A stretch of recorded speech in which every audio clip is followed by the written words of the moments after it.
3 boards. We can start drawing. Okay.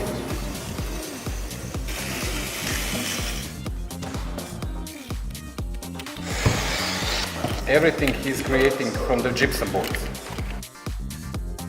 They're deciding whether to use 3 or 4 layers of form boards, form plata gypsum boards, whether to make it more rigid or more flexible. We'll see. Prepare for really high speed Nice. downhill. But 4 layers are too thick. I don't know.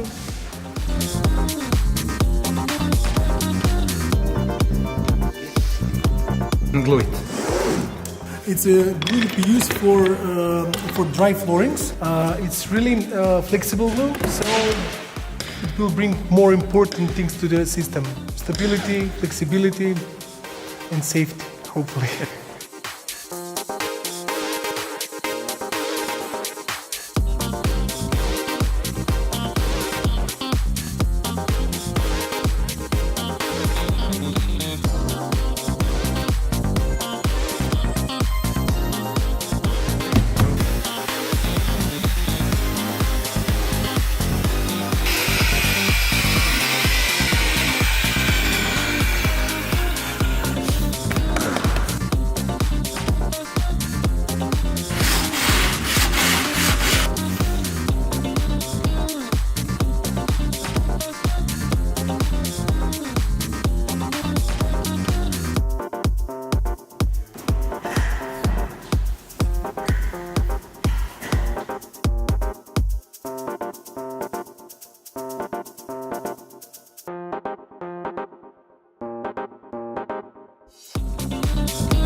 We are doing the final layer.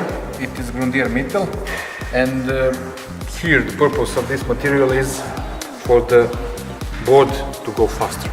Wax.